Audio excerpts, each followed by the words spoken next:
Hello, my beautiful friends.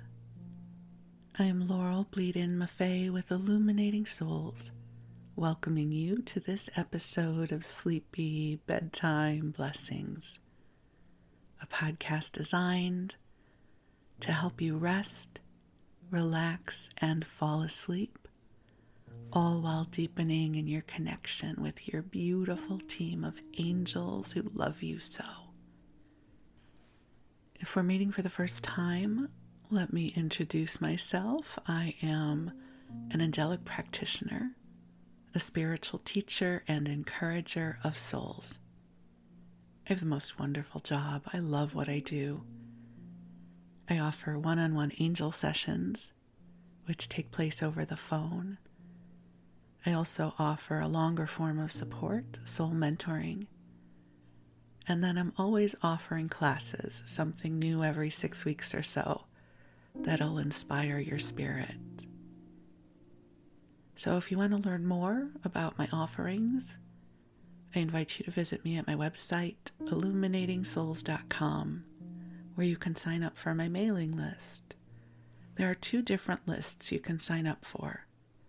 The one at the top of my page will sign you up just for my regular mailing list, and you'll hear about everything I've got going on.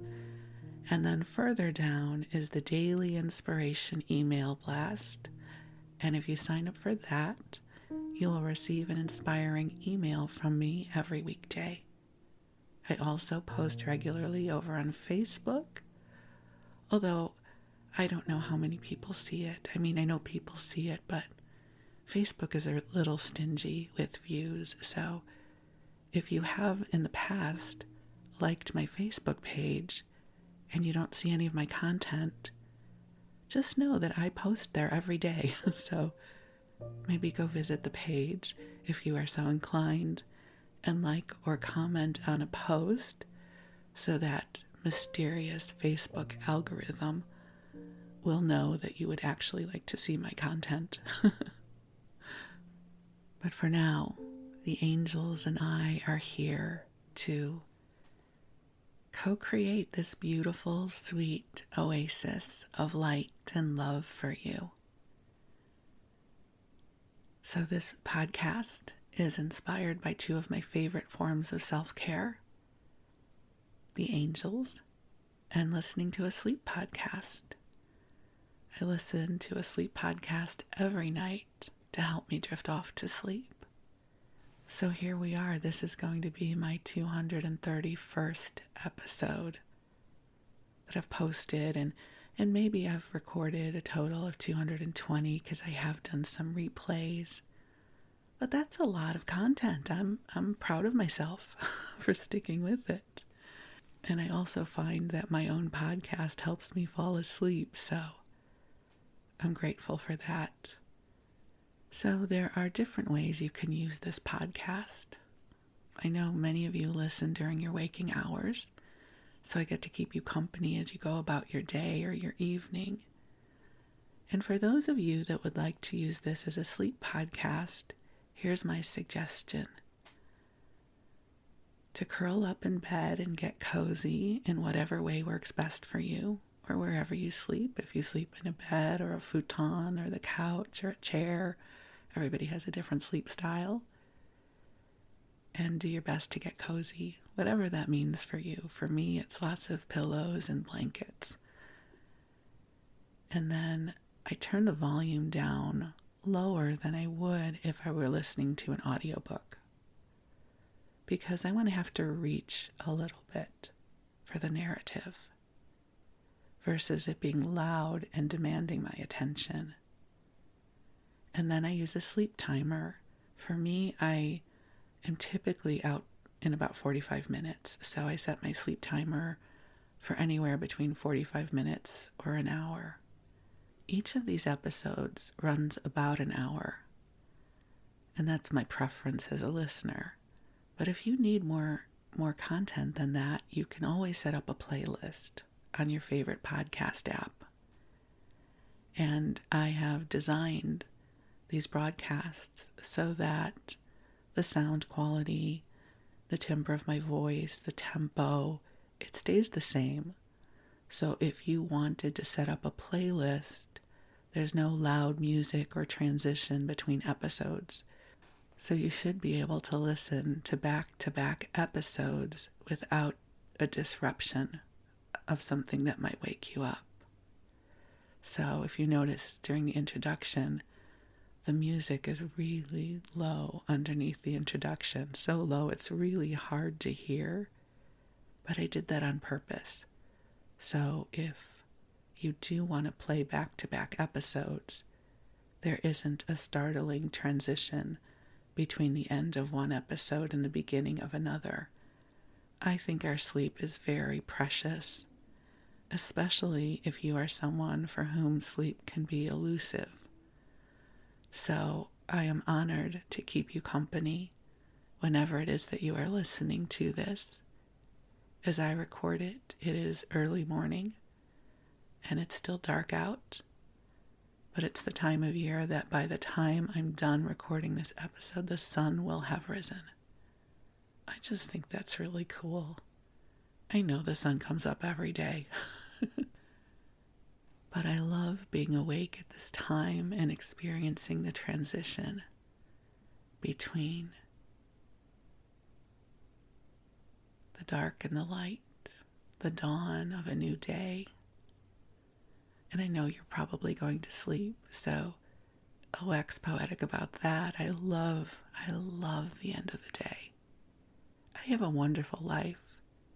Yesterday, I did quite a few angel sessions, more than I would normally do. I taught a class, so I had a really busy day. And I loved my day. I loved everything I got to do. And when it was over, oh, I loved that too. I was like, I have lived a good day here on planet Earth. I'm going to have some dinner and sit down with my husband and just hang out. And then I love bedtime. I'm somebody, I've always loved bedtime. So I love getting ready for bed. Not that there's a lot to do, but there's something about being able to pull the blankets back and get the pillows ready and brushing my teeth. It's like all of these are my little rituals to get me ready for bed. And last night I went to bed so early. I was so tired. I was in bed by 7:30. I just couldn't stay awake, and I do not like taking naps. I don't know what it is about naps. I know some people love them. They feel disruptive to me. And I don't like falling asleep on the couch. Again, I know some people love that. I do not like the feeling of falling asleep on the couch and then having to roust myself to get into bed. So when I feel myself starting to go to sleep or getting really sleepy, I just go right to bed.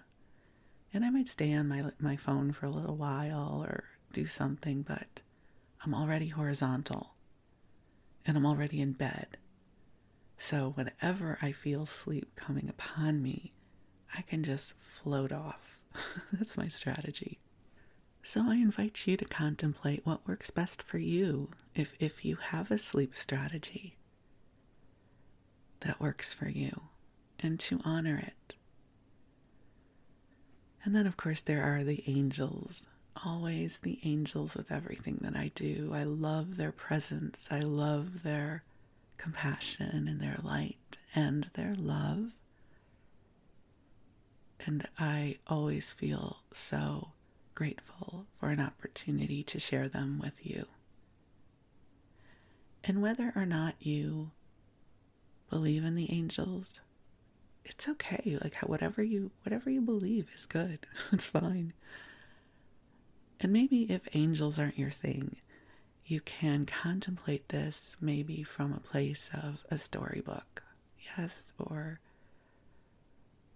a dream, just something sweet and hopeful and light-filled for you. So I'm going to invite the angels to join us.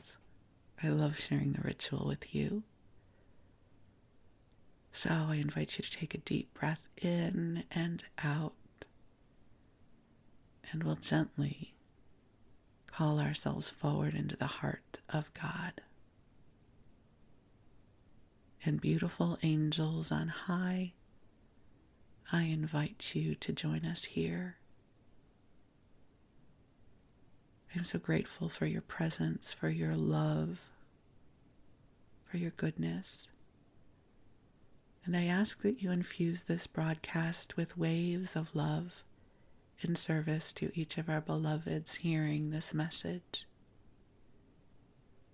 Whenever and wherever they are, when they attune to this broadcast, please infuse their lives with love.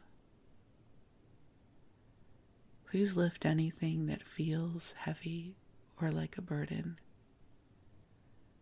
helping to lift our fears, helping us to see clearly, to gain altitude, to see ourselves in our wholeness, in our preciousness. So dear ones, just take some nice deep breaths in and out, and just imagine, visualize, allow it to be so, that your angels are filling the space that you're in with a beautiful, soft, pink light. And this light is filled with love that has been calibrated just for you. Your angels know what is present in your heart and what is happening in your life. And so they come to you now with healing light and sparks of inspiration to support you. And so just breathe, allowing this light to flow to you now. And this light is generous and it is expansive. And this light flows to everything that you love, everyone that you love. You don't have to worry about sending it somewhere. The angels know what is in your heart, and they send this love as directed by the language of your heart and soul. The angels also want you to know how very precious you are in this world, that you are one of the ways that God's love flows through. That's something they say at Agape Spiritual Center. Reverend Michael Beckwith says, you are one of the ways that God's love is made visible on the planet. I love that, so I share that with you. Through you, God's love is made visible. You are someone who values kindness. You are someone who, more often than not, hopes for goodness for other people. I say more often than not because it's not as expected that we are always generous and pure of heart. We're human beings and we are blessedly imperfect.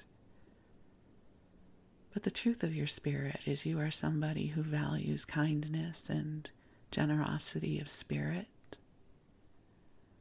And the angels know this about you.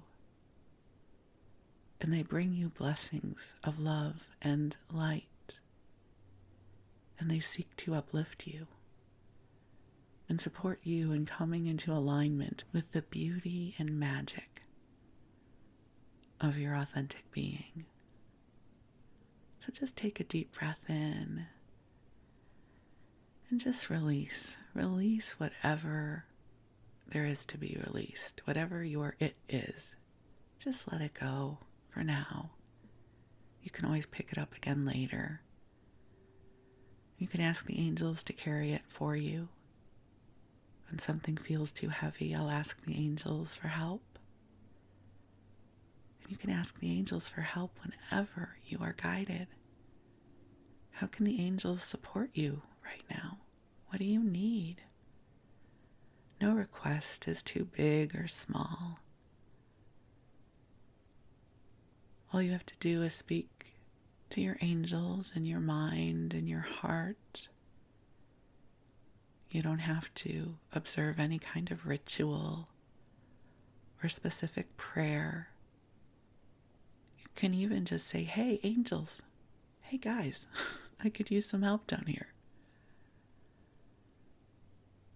The angels love supporting you because when you ask for help,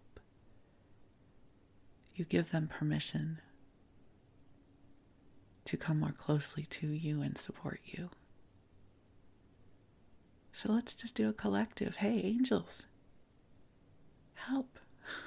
Help in ways that are known and unknown. Help bring in more grace. Help give us altitude.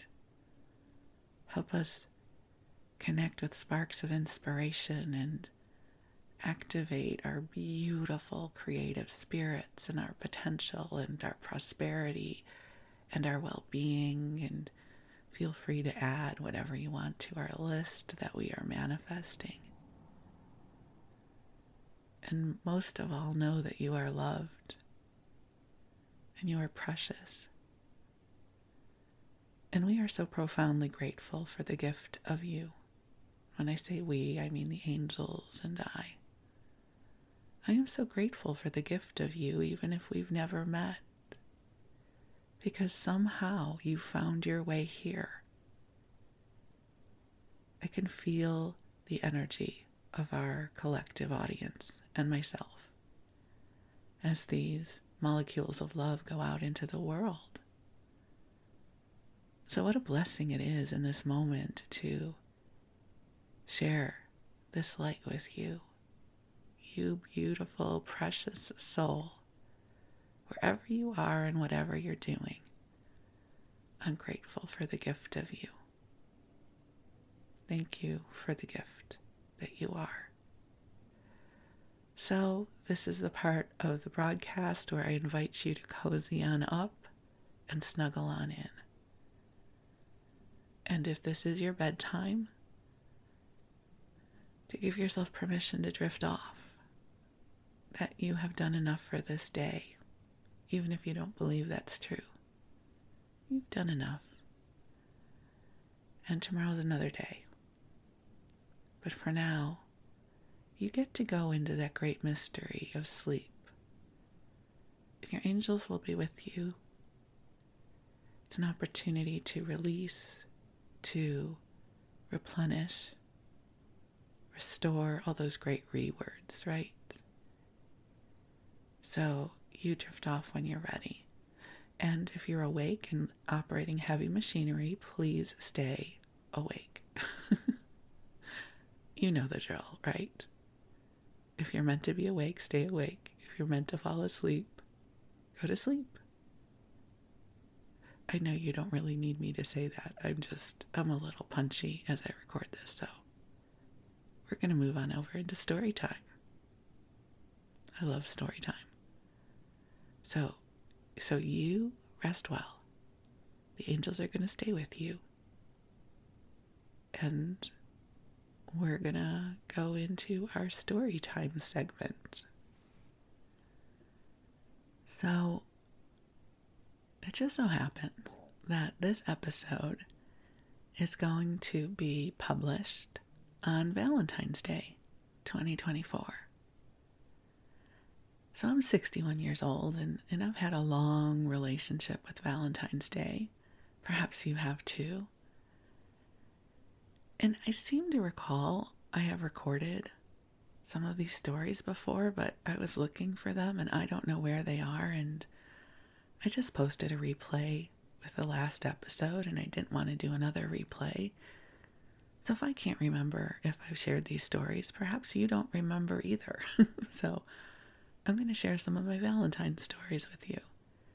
And I have Trader Joe's February Fearless Flyer, which is sure to contain something Valentine's related.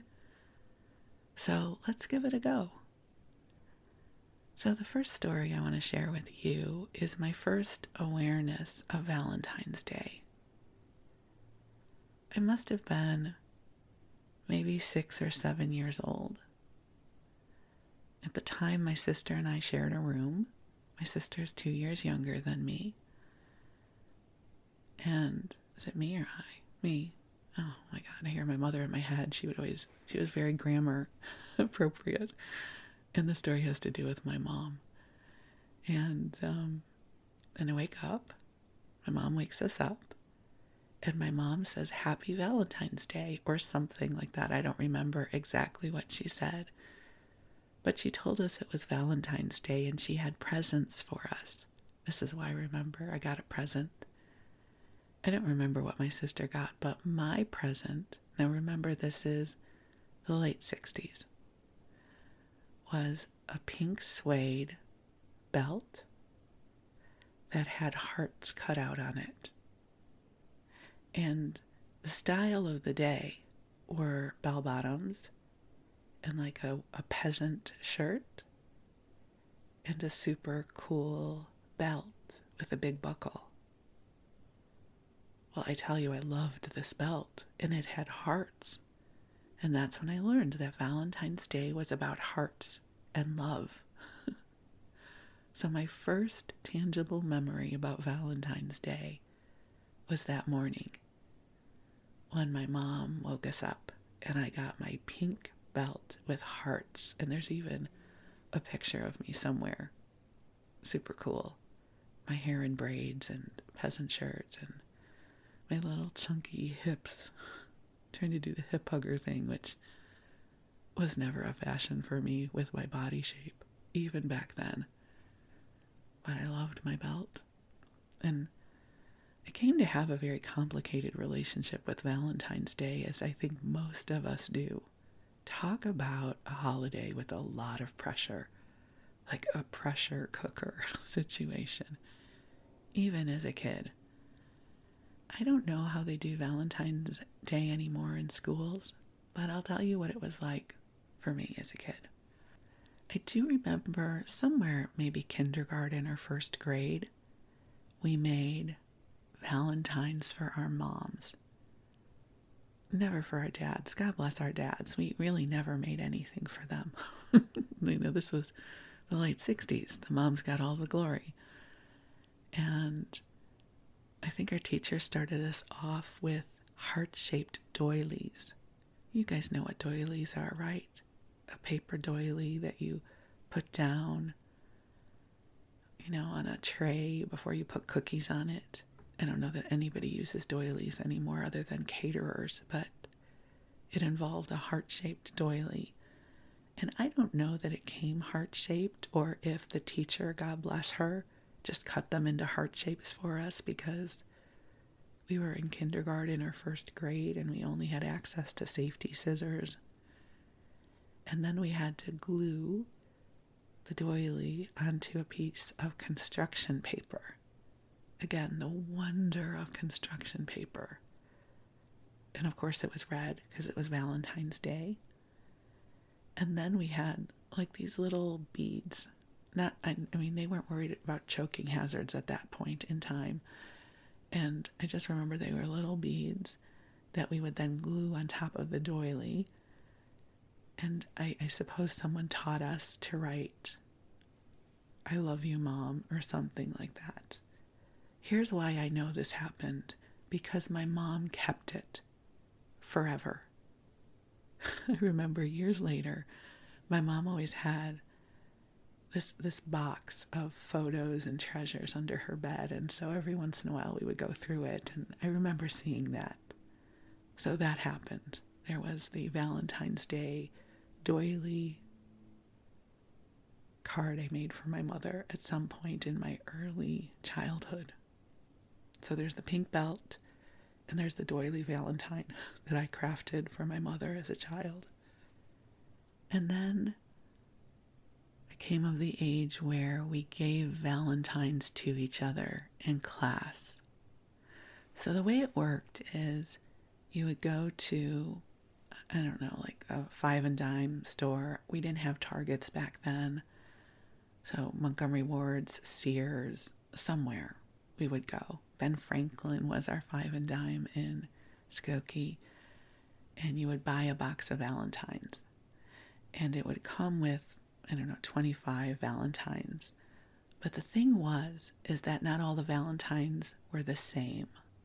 There would always be a theme, like you'd have Scooby Doo Valentines, or Josie and the Pussycats Valentines.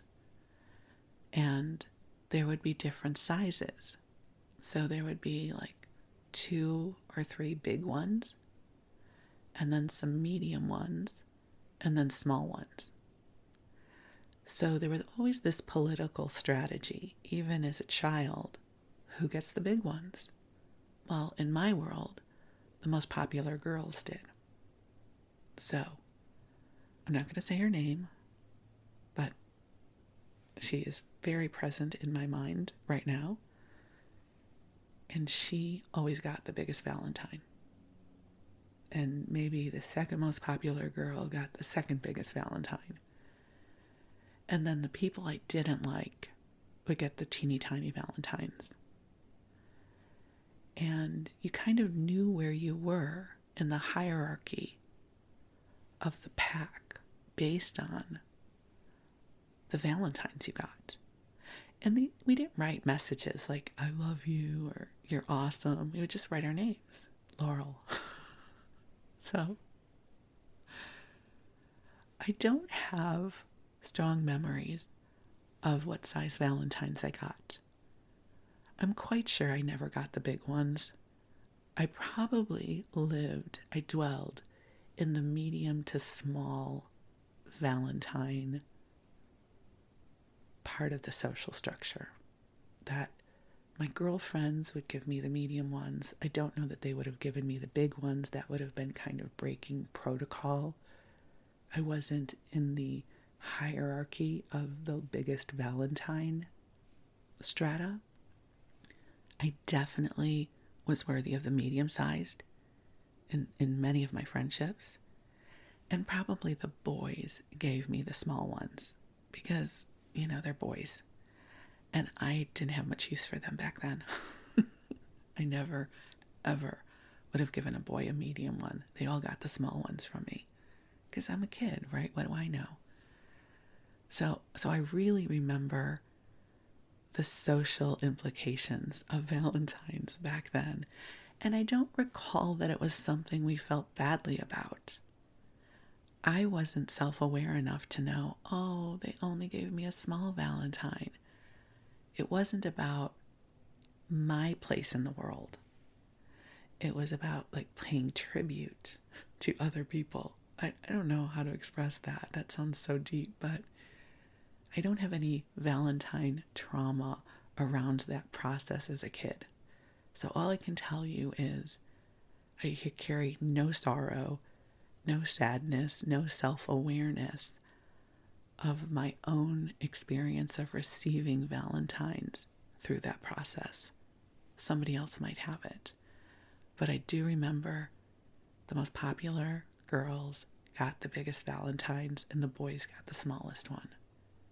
So I think when, as a kid, if I got small Valentines, they were almost always from boys or girls I didn't like, and I didn't care. I knew my place in the world. I belonged in this place. And I was good with it. And I was friends with the popular girls, but I wasn't a big Valentine person. It didn't fit into the big Valentine hierarchy. And I could accept that. That was okay. I still went over to her house to play. We were friends. We were good friends. We used to play together all the time. Because at that age, it's all about who do you play with. And I would go to her house to play, and she would come over to my house to play, and we would go to each other's birthday parties. So I could accept that she got the big Valentine. Of course she did. She was who she was. So, fascinating, the consciousness of kids, right? So, that went on for a couple of years. And I still can remember the strategy of, first off, picking what Valentines you were going to buy at the store. And they always came in kind of a flimsy cardboard box. And there would be a variety of Valentines in them. So again, if it's Scooby Doo, there'd be a Shaggy one. There'd be one of the van. There would be different Valentines. And I would sit at the table strategizing who got what. And I think you had to give a Valentine to everybody so that nobody was left out. And we would go around the room putting the Valentines on everybody's desks. That's what I remember. I don't know that they do that anymore, but that was my childhood memory of Valentine's Day at school. So, as a child, I have very sweet memories of Valentine's Day. It was about those awful candy hearts. We'd almost always get a present from our mom. We didn't necessarily have the pressure to get her a present at that point. We were kids. We didn't go shopping. And then there was the kids part at school. And often there would be snacks of some kind. Yes? Because when there's a party, you get candy or cupcakes or Hawaiian punch, as we have talked about before. So great day, right? You don't have to necessarily do schoolwork. You get Valentine's. You get some sort of sweet treat. You get to hang out with your friends and play. Fantastic holiday. Until at some point, as I got older, Valentine's Day became about couples. I can't tell you exactly when that happened, but at some point, Valentine's Day became awful. I hate Valentine's Day because, so of course I'm married now, so I have my person, but I think I only had a boyfriend for maybe 2 Valentine's Day of my adult life until I met Wes. Somehow my dating life would hopscotch Valentine's Day. And I grew up, I came of age is probably a better word, where Valentine's Day mattered. What your boyfriend or girlfriend or partner bought you for Valentine's Day mattered. It was very symbolic of how much you were loved. I was a very different person back then. It would be, how big is the Valentines? Did you get flowers and candy? Did they buy you jewelry? Did they take you out for a nice dinner? It was very much a rewards-based holiday. And if you didn't have a Valentine's, it was a day where it just was so apparent, I don't have anybody. As coworkers are getting flowers delivered to their office and they're talking about, he's taking me out to such and such restaurant.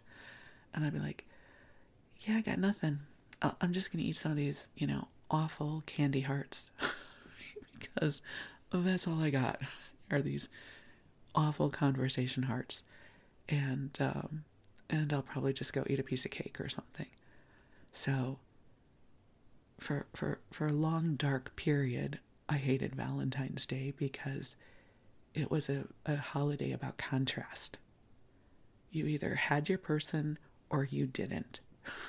Valentine's is for lovers, right? It's a holiday for lovers and love and for symbolic gestures so that everybody around you knows how loved you are.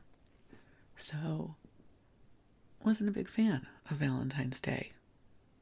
Being single and alone. But I do remember at some point, I would say it was the 80s, late 80s, I had I called it a Valentine's dinner for orphans, which is a really bad way of calling it. I wouldn't use that language today. But what I meant is, it was a Valentine's dinner for all of my single friends. A brilliant idea. And I just remember I must have had, 8 people over or something. They were friends from work. And I made a meal. I don't remember what I cooked, which is highly unusual. I always remember things. But in all likelihood, it was probably my chicken pesto pasta, because I was famous for making that back then. I'll give you the recipe. It wasn't my recipe. A chef at a restaurant told me how to make it. It's really easy. You get chicken and you make it with like cilantro and garlic, and so it's an Italian dish. So Italian seasonings kind of thing, but cilantro and crushed red peppers. And then you buy pesto, because of course I didn't know that you could make it back then, so I would buy Trader Joe's pesto at the time, and sun-dried tomatoes in olive oil, and bow tie pasta, and lots of Parmesan cheese. Delicious. Some garlic bread, probably made a Caesar salad. I don't know that that's what I made, but that's how I cooked back then. And I think I may have done that for 1 or 2 years. It was a great idea. And then, again, just Valentine's Day was, who cares? I don't care. Here's the thing that's so interesting, is once I met Wes, it didn't matter. You don't just celebrate my birthday. You don't just do something special for their anniversary. Our anniversary, I always forget. Valentine's Day doesn't mean anything to me because I have Wes. Every day is awesome with him. It's a celebration every day. I don't need a special day for him to show me how much I matter to him. I don't need jewelry. I don't need a card. I don't want cut flowers. I don't need chocolate anymore. I don't need anything. He comes home at the end of the day and we hang out, and I am happy. So once I actually became a bona fide couple, Valentine's Day lost all its power over me. I was like, yeah, I don't care. We're not going to go out on Valentine's Day. Are you kidding? We don't want to be out with that many people, even before COVID. So we're not the kind of couple that gives each other cards. If I see something he likes, I'm going to get it for him. Not because it's his birthday, but because I love him. And it's a Tuesday. So all the kind of benchmark holidays that I used to think would be really important in a relationship don't mean anything. I don't care. I don't mean that in a bad way. I more mean that every day is a wonderful day. I don't need a special day to call attention to love. I live my life in love. In love with Wes, in love with my life, in love with you. Every day is awesome. I mean, it's not. You get what I mean, though, metaphorically, right? And then I wasn't sure I was going to share this because I don't know. I guess I will because I need to honor it. So it was right around this time in 2019 that my mom died, and we had her funeral on Valentine's Day. So I don't say that to you to sound really sad about it. There was something really beautiful about Valentine's Day being devoted to my mom. My first Valentine's Day memory was my mom and the pink belt. So that we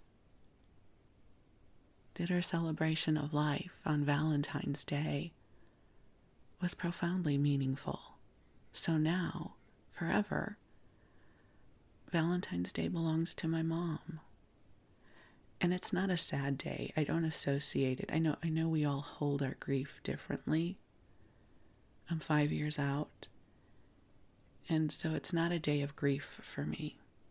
It's a day of deep, deep love and connection with my mom. So that's why earlier when I made the stumble over my words and I was like, did I use the right grammar? And I felt my mom come in. I just thought that was so lovely. And it's not that my mom was hardcore. It's just that, I don't know, that was a mom moment. I was like, did I say that right, Mom? And I love my mom so much, and I'm so lucky I had a wonderful mom and have a wonderful mom now in heaven. And even though Jews don't believe in heaven, you know what I mean, beyond the veil. And although I believe in heaven.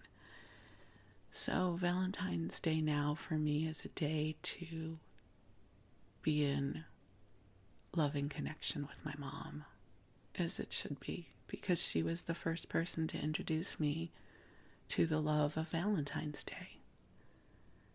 So Valentine's Day, happy Valentine's Day. Happy Valentine's Day, or Valentine's night, or happy June 3rd, whenever you're listening to this.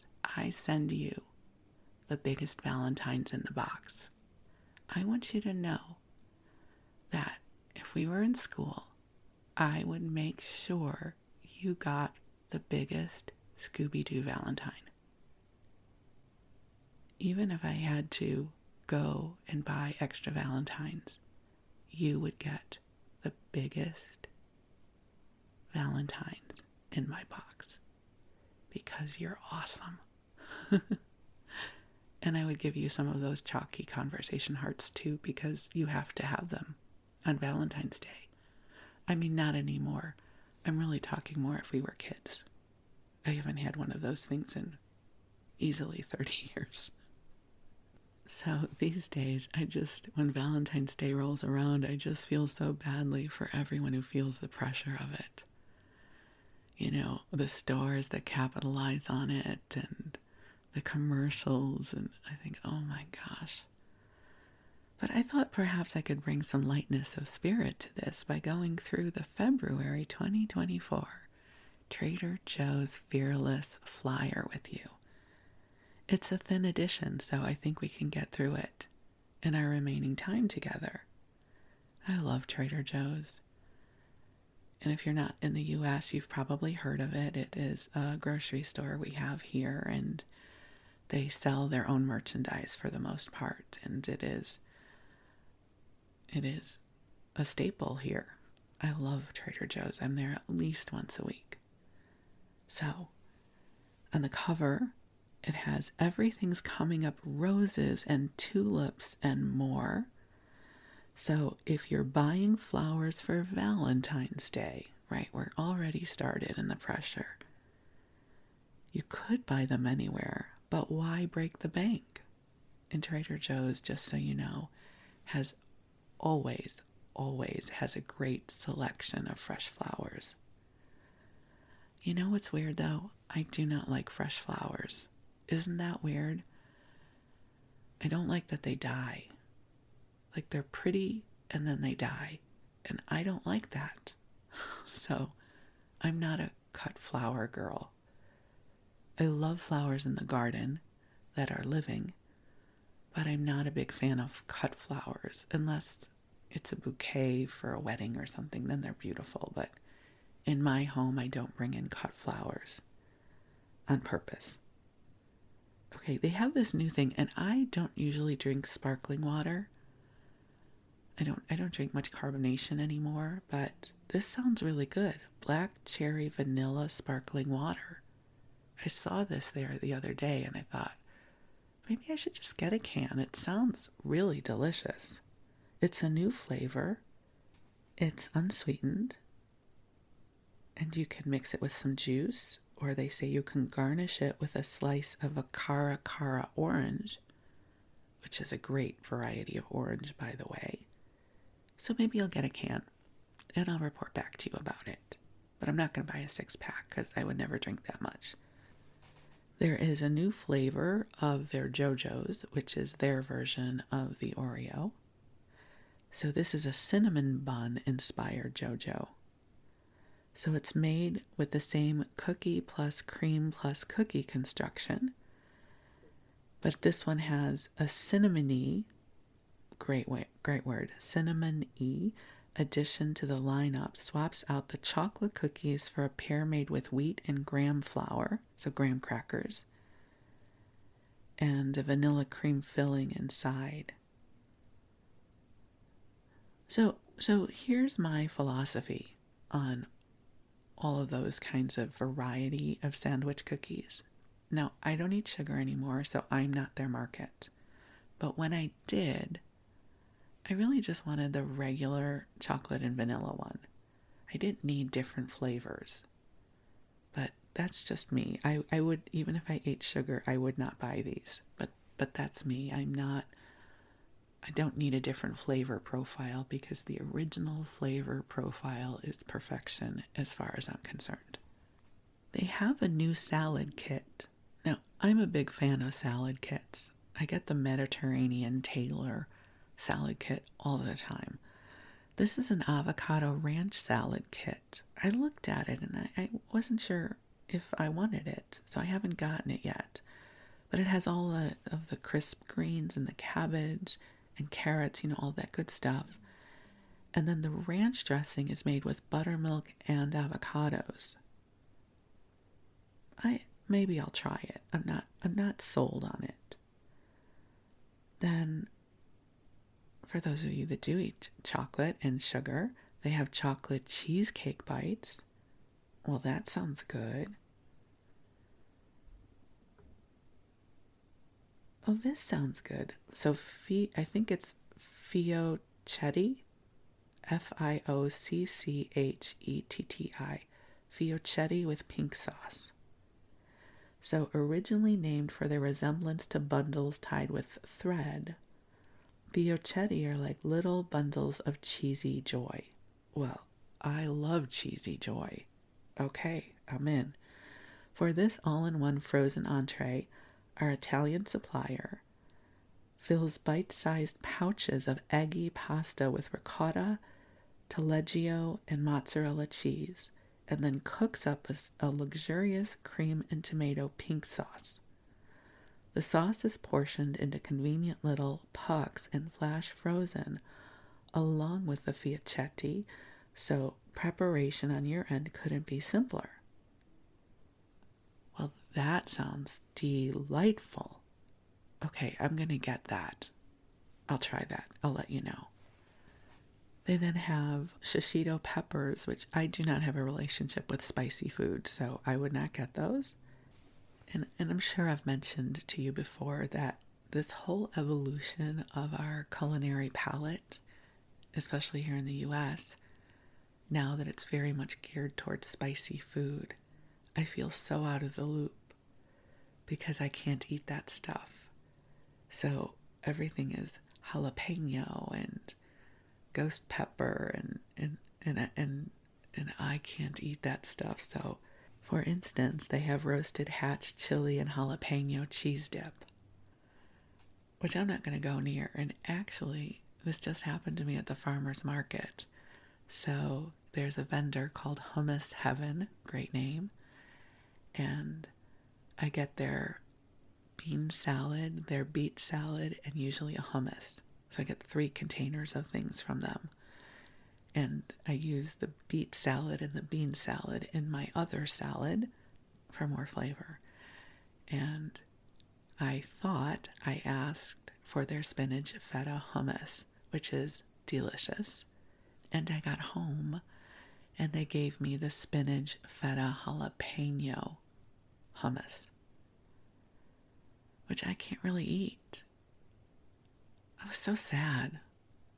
I'm not mad or anything. He's a good guy. He just grabbed the wrong container. And I only see him once a week, so there's not really anything I can do about it except give it away to somebody else. But I was really looking forward to my hummus, but I can't eat that stuff. So there you go. I'll send you some virtual spinach feta jalapeno hummus if you would like. And then they have double cream Gouda and double cream brie. Okay, both of those sound amazing. And as I've shared with you before, I am the only one in our house that eats cheese like this. And there's no way I can bring in a big hunk of any of these, because then I will eat it. But if you were coming over and I was going to do some kind of charcuterie board, which I haven't ever really done, but if I was going to do that, I would buy these cheeses so we could have them. And, cheese shared has less calories, right? When you eat just a little bit of cheese on a cracker, even if you eat 20 of them, it doesn't count. It's like Costco samples. They don't count. So, if you were coming over, I would get us great cheese, unless you're a vegan, and then I would get other delicious things that you could eat, because I would want to make sure you're happy. They are featuring several raspberry desserts, including a shortbread sandwich cookie with raspberry filling, which I almost bought for Wes because he likes jam-filled things, and he loves shortbread. I should probably just get them for him. I bet he would love them. It is definitely a Wes kind of cookie. And if I was eating sugar, I would love them too, but I don't. So there you go. And usually I don't go for fruity desserts. They have a raspberry mousse cake, which even if I was eating sugar, I would not opt for that. I would look for a chocolate dessert instead. So typically I don't go for the fruity desserts. Well, I guess I do sometimes. But the raspberry mousse cake would not be the flavor profile I would go for a mousse cake. I would definitely opt towards the chocolate end of the spectrum. They have a fruits and greens smoothie blend. And I can't handle fruit juice or veggie juice anymore. I have a juicer. My stomach's weird. I do smoothies every morning, but I know what's in them. But I can't get any sort of store-bought stuff like that anymore. But it sounds delicious to me. And then they have 5 pounds of grapefruit. I used to love grapefruit and pomelos. Again, I can't really eat them anymore. And then they have their marvelous, magnificent oats. So that's another staple in our house. I love overnight oats. And so I always have a big tub of overnight oats. It's not really that big. It's maybe a cup and a half. Made it sound like it's 5 gallons. So I take a cup of their oats, Trader Joe's oats. I always have bags on hand. And 2 tablespoons of chia seeds. A bunch of raisins. Like raisins are the key. And then I use some sugar-free pudding powder. So I usually do a half a tablespoon of the sugar-free vanilla powder from the pudding mix. And then a half a tablespoon of the pistachio sugar-free pudding. I love pistachio-flavored things. And I mix that up. And then I also put in maybe a tablespoon of honey, like a little bit of honey. And then milk. So you can either use cow's milk or cashew milk, like whatever kind of milk you like. And you fill it up so that it's over the oats, so that there's more than you need. And you stir it up and you put it in the fridge, or I put it in the fridge overnight, and it's delicious. And what I love about it is, when I'm kind of hungry or I'm in between sessions and I just need something, I can eat a little bit of it. I don't ever eat the whole container at once. I eat just a few spoonfuls, and it's delicious, and I love it. So, yay to the magnificent, marvelous oats from Trader Joe's. It's actually Marvelous Magnificent Oats. Well, I don't think that's the name of it. That's just the title of this article. They also have black garlic cream cheese. Okay, it sounds good. I would want a little bit of it to try it. I do not think I could eat a whole tub of it. But I do love cream cheese. Well, of course I do. I'm a Jewish girl from Skokie. Love cream cheese. It's a brilliant invention. They also have chocolate almond biscotti. Sounds great. Again, won't eat it, but sounds delicious. They have garlic and black pepper almonds. Again, wouldn't get those. Although I will say there were garlic and black pepper pistachios that I loved, so I might like that flavor profile, but I typically don't buy nuts. I love nuts, but, I can eat a whole bag, and that is never a good idea for somebody with weight issues. They have something called sweet and salty umami crunchies. Sounds like a great idea. I wonder what that is. I might have to go and look at those. Dried sweetened green mango.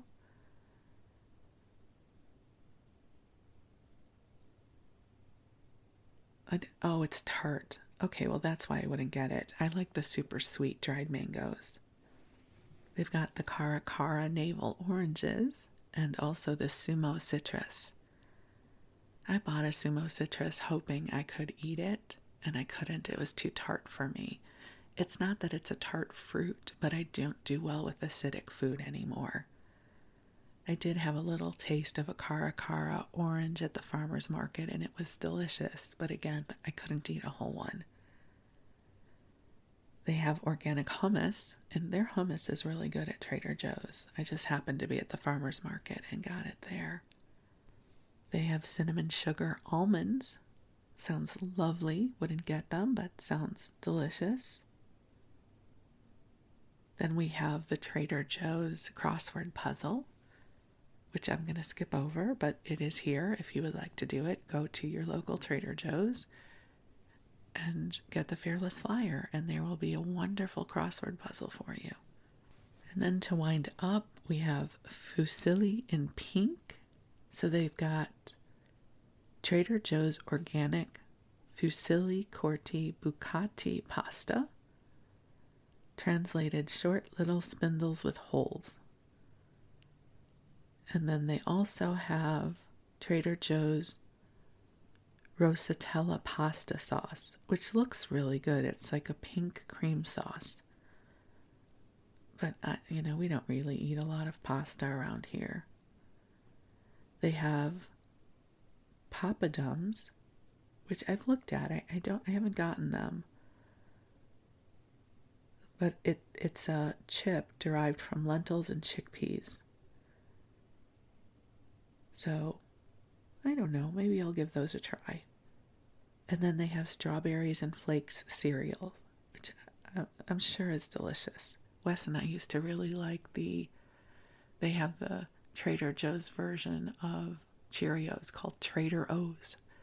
And they have a really yummy strawberry Trader O's cereal that we used to eat as a snack, which I haven't bought in years. So I love that they have all these pink foods for us for February. So thank you for letting me send you Valentine's Day love whenever you are listening to this, whether it's Valentine's Day or not, that I get to send you some love and share some lovely, sweet memories with you and share a little tour of Trader Joe's Fearless Flyer with you. I was so happy when I went into the store and saw that they had it available. I thought, oh, good, I get to share that on the podcast. So I wish you the sweetest of dreams. I send you blessings of love. And I am so deeply grateful for the gift of you. Thank you for allowing me to keep you company. I'm really grateful. Thank you.